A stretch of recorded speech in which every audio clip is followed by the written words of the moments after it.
He walked into war without a weapon and came out a legend. The waves crashed quietly below the cliffs of Okinawa. It was April 29, 1945. The island was soaked in gunfire and smoke curled into the sky like black ribbons. Amid the thunder of artillery, a soft-spoken medic from Lynchburg, Virginia, Private Desmond Doss, adjusted the straps on his aid bag. He wasn't holding a rifle. He never would. Doss had volunteered to serve, but he refused to carry a weapon, not out of fear, but conviction. He believed killing was wrong. And yet here he stood, in one of the bloodiest battles of the Pacific, climbing toward a battlefield known as Hacksaw Ridge.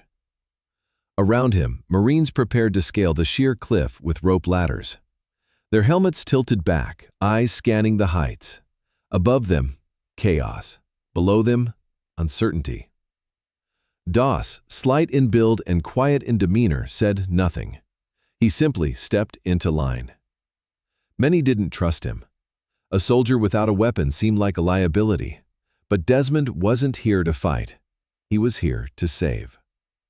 The ropes strained under their weight as they climbed. Each handhold brought them closer to the unknown. And as they reached the ridge, bullets began to sing. Men screamed, earth shook. War greeted them without mercy. And Desmond Doss, the man with no gun, tightened the strap on his helmet and ran straight into the fire. The ridge was a nightmare. Screams, smoke, chaos, every inch a death trap. Marines dropped around Desmond like dominoes. Some tried to crawl, others couldn't.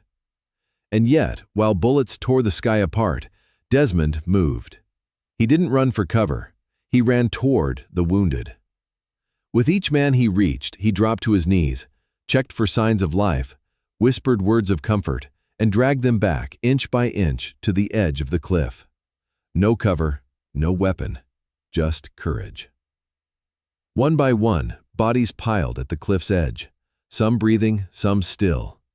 Desmond fashioned a makeshift sling from his uniform and lowered each Marine down the vertical rock wall with his bare hands, praying the knots would hold. When he could have stopped, he whispered, "Just one more. Please, Lord, let me get one more." And then he went back into the fire, again, and again, and again. That night, Desmond Doss saved 75 men, without firing a single shot. When they found him, Desmond was barely conscious. His uniform was soaked with blood, not just his own. His hands were burned from rope friction, knees torn from crawling through rubble. Yet even as medics lifted him onto a stretcher, he resisted. "There's one more," he murmured. "Let me go get him." But his body had reached its limit. He had fractured his arm from a sniper's bullet. A grenade had torn open his leg. And still, all he asked for was to be lowered down last, after everyone else. They obeyed. The men he saved called him an angel. The officers who once mocked him now saluted him.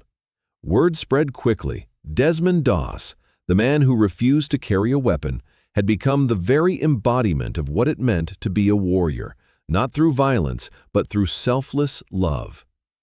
In a world torn apart by war, he had become a symbol of something rare, peace that runs toward pain.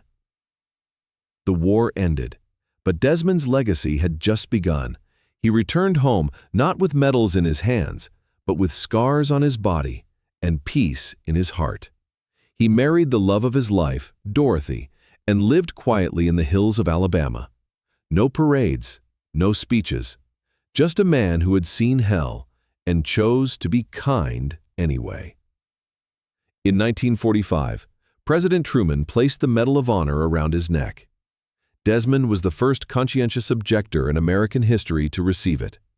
The president shook his hand and said, "You're the bravest person I've ever met." But Desmond just smiled. He never spoke of heroism. He never thought himself special. He had simply lived by what he believed, that no man should be left behind. And though his body eventually faded, his story endured in every medic who runs into fire, in every soldier who chooses mercy, in every soul who believes that courage isn't about taking life, but about saving it.